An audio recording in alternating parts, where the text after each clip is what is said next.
fuck's sake, mate. Fucking bollocks this is. I shouldn't have to fucking do this shit, mate. I'm the king. What the fuck is this here? Can you just fucking move this out of the way? Fucking hell, mate. Being king is bollocks. I'm fucking done with this shit. It never happened in this country, maybe in Hitler's Germany or something.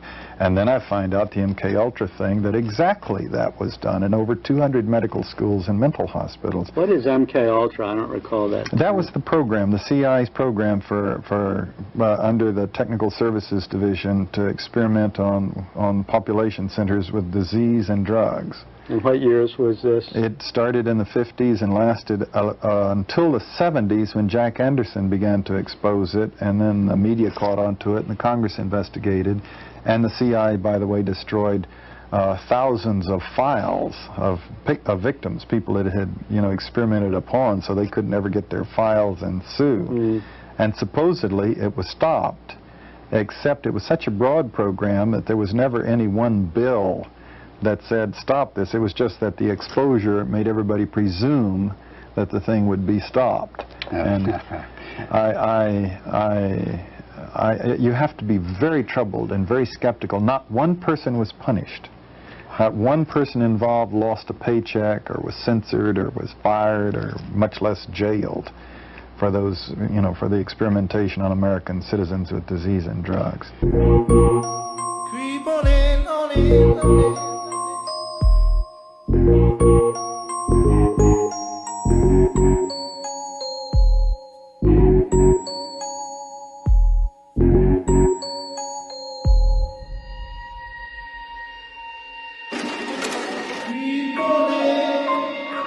Of DeSantis looking down while he asks Daddy Brandon for hurricane relief is just, it's kind of cringe. You know, I've said before that I could make an entire account off of just debunking your videos. So I want you to know I appreciate you continuing to provide me content. So in this video, you talk about how DeSantis voted against the relief package for Hurricane Sandy, which is true. However, he didn't vote against it because he doesn't believe in relief for hurricane victims. He voted against it because while that package provided $17 billion for the victims of the hurricane, the package was $50 billion in total, with the other $33 billion going to Democrat pet projects, because there were no restrictions on how they had to spend that remaining $33 billion. So yeah, he had a problem with the bill that spent $50 billion, when only $17 billion of that went to the victims the bill was supposed to help. Fiscal responsibility, what an asshole. And you also talked about DeSantis accepting federal aid after talking shit about the president. My man, do you remember the CARES Act? And how all the Democratic governors, who not only talked shit about Trump but also called him a traitor, had no problem accepting those billions of dollars from him? But it's not like I'd expect you to admit that. But once again, thanks for the content. Heads up, New York, you may want to start calling your senators. Proposed Bill AB 9963 will limit your parental rights when it comes to immunization and sexual reproductive health. And basically this covers everything from health, mental health, dental, anything, as long as the minor child understands the repercussions. Now, while this is only a proposed bill, this is how a lot of stuff gets pushed through.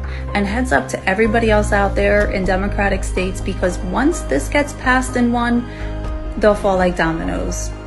Oh, but don't worry guys, this will only come into play if you disagree with your child. I'm not kidding. I'm cited as some, mastermind, some evil plot in many, many cases. So what could cause an excess in a single year of 10 million deaths? Now, clearly a big war could, and a pandemic, natural or created by bioterror. Who's the bad guy here? Normalcy only returns when we've largely vaccinated the entire global population. But you don't have a choice. People act like you have a choice. Well, this won't be the last pandemic that we face. We'll have to prepare for the next one. That will get attention this time. You had a number of meetings with Jeffrey Epstein. Well, he's dead, so... $300 million. Jeez. He's donated to these various media organizations, which for sure has some sort of an impact on how they cover him. Big believer in getting the truth out. I've been doing this so long, it's hard to give up. Give up on the character and go back to who I really was. You got me, okay? Are you happy now? You bastards? Yes, I am Bill Hicks. But to be more accurate, you didn't get it all, did you? You didn't get the full conspiracy. I played the character, Bill Hicks, for 15 years with my accomplice, Kevin Booth. And we fooled you all. The master actor, the master genius. And then I decided to bring forward an even more incredible persona, that of Alex Jones. I carried on the charade for more than 15 years. Kevin, don't mess me up. Kevin, don't mess me up. Known as Bill Hicks, I carried out the fraud for my accomplice, Kevin Booth.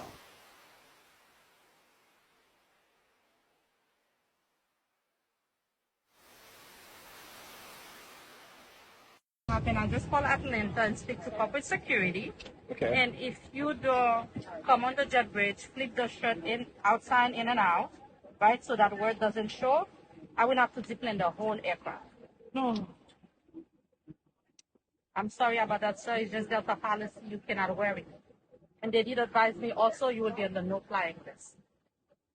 Okay? So you want to come on the jet bridge, let's just flip the shirt and get everybody else to LA. You have yet to show me something. All that right, has it's a policy, and you can call, and we could go ahead and look it up online, right on the jet bridge, the computer. If it's online, just pull up your cell phone. But that's not inconvenient. No. You're making this inconvenient. Because last time I checked, I live in the United States of America with the First Amendment, freedom of press, freedom of speech, or freedom of religion. Do I not? Ma'am, do I not? No. Do I not? Ma'am, do I not? Okay. Do I not have the freedom of press, or freedom of religion, or freedom of speech anymore in this country? It's something very simple. It's not simple. It's not simple. My dad served in the United States. No. My dad served in the military, so I got the freedoms today. And now you're telling me I have to take off my hoodie. No problem. Wow. Let me ask you a question. Why would they give you a loan for a student loan for college? They'll give you a car loan for the car. They'll give you a loan for your house. So you can get a mortgage loan, you can get a student loan, you can get a car loan. But you can't get a business loan. Wait a minute now. The education is going to cost me $100,000. The car is going to be about $70,000. The house is going to be $250,000. Why do you approve that, but you don't approve the business loan, which is probably for half the amount? Because if I finance your empowerment, that disrupts my system of extermination and genocide. You cannot kill a people who you are financially empowering. So we are kept without access to wealth. That's why the hood is full of mom and pop stores. That's why the hood is full of struggling businesses. Black folks still struggling. And then people look at us and say, you know why you're struggling? Because you're lazy. The Chinese guy over here been here 5 years. The East Indian been here 10 years. The Arab only been here 8 years. He got 5 gas stations. What's your excuse? Let me tell you what our excuse is. We are systematically denied access to wealth. Do you understand? So we can't build that hospital they built. We can't open up 10 supermarkets. I can't get 10 gas stations in 3 weeks because you're going to routinely deny me access to wealth, because America has a policy where you do not empower black people for their own benefit. Any other minority? Yes. Why? Because if they get out of hand, they can be sent home. The black man cannot be sent home. And some individuals prefer they as a pronoun. Like meat or bot, they are my best friend. We got kids that can't read and write, and then we're going to teach them incorrect grammar. I mean, it's ridiculous, okay? Who gave permission to talk about this? There's 2 genders. If you're born with a penis and you have testicles, that's just anatomy. You're a male. If you have a vagina and ovaries, you're a female. A man cannot menstruate. A man cannot lactate and breastfeed a child. You cannot give birth if you're a man. If you want to be an adult and do whatever you want with your life, I'm okay with that. Don't push this ideology on children. I'm not going to work in a district that's okay with that. You need to make a clear statement on how many genders are there, because parents they're already pulling their kids out of public school. They're doing homeschool options. They're going online. It's going to increase as this liberal ideology comes into our schools. This isn't a political indoctrination camp, okay? It's public education. We want to teach education. Don't know your friends. Trigger warning, child predator. I don't care about age. I date anybody. It doesn't matter. I don't follow society's rules. And, people think ill of me for that, but it doesn't matter to me. I never cared about what people think of me. That's why Chris calls me a pedo and all these funny names. Even though he's really just, I don't think there's a word that can describe his level of sickness, but if you feel you have chemistry towards someone, like you connect in a spiritual way, then go for it. Whether they're, 14, 48, 99, whatever, doesn't matter, dude. Sure, 12 is cool with me. That's great, man. See, the funny thing about adolescents is they never sold their soul yet. And so they still have purity in them. And if you can get one young like that, then that's freaking great. Most of the time, though, their parents probably wouldn't be cool with that, and that's understandable. But the funny thing is, a lot of parents are so stupid, and they insult their own children saying, well, my kid can't date someone younger because their brain hasn't developed. Because basically, it's like saying they're stupid. My kid's stupid. So I don't want them dating someone older because they're just going to make stupid choices because they're dumb. I mean, what kind of piece of crap parent says that? Hell yes, I would, dude. I would date an 11-year-old, 9-year-old, doesn't matter. I look in the spiritual aspect of it. If I spiritually connect to someone, it doesn't matter, dude. 99, 8, 1,000 years old, it doesn't matter. And if you think ill of me for that, that's on you. I really don't give a shit. So what I would like to talk to you a little bit about today is something I was asked to do in 2010 and 2011. I was getting ready to leave over at the CIA, where I'd worked for a number of years, and the Intelligence Science Board said, could you give us a brief on what's in store for us in the future? And it was some information I think some people didn't know, and I think it's good for people to be aware of what's going on out there. Can you actually send and receive sensory information, like the Matrix? The short answer is yes. What we do know is that DARPA did get permission for 500 operations to do deep brain electrode implants. They haven't published anything yet, but my guess is what you're looking at is human-human thought transference, and certainly in the open science world, that was published last month. Actually, the brain-to-brain transfer of sensory information in 2 humans, and they achieved a success rate of being right 85% of the time. So you can attach one human brain to a device, you can attach the human brain to another human brain, you can direct motor activity, or you can send communication and information. So that's what people are doing. There's a whole world out there of biohacking. I don't know if you're aware of it, but you should be. So normally at the university, we are well regulated by the federal laws about studying and experimenting on humans. There's a biohacking community that is not part of the official science community that is busy trying to attach hardware to humans, and they do it in their basements. They study up on how to do the surgeries, how to connect devices, how to put motherboards in people. And they may use it for some purposes like phishing, using RFID signals in their hands to take information from you. But there are some other interesting developments. When you start thinking about the fluidity of what you can do with the brain, they're experimenting with CE6 and giving people with eye drops night vision.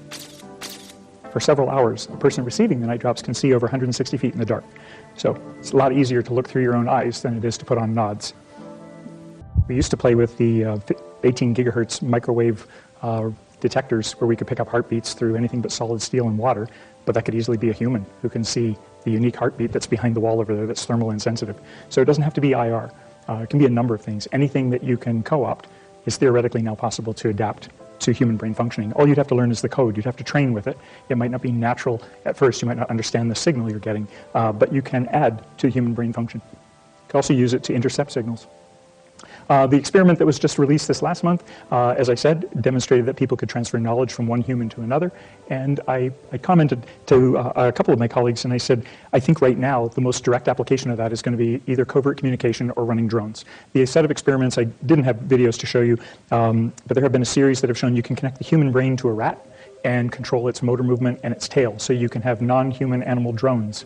You can have the human brain probably run a regular drone at this point, but running a non-human drone, something like a cockroach or a rat, would it be awesome. And now if you were watching the Olympics and you see the coordinated maze of drones, the software is now really readily available where you could have hordes of little creatures that can gain access to facilities or move around in different places, all run by a person sitting in a booth.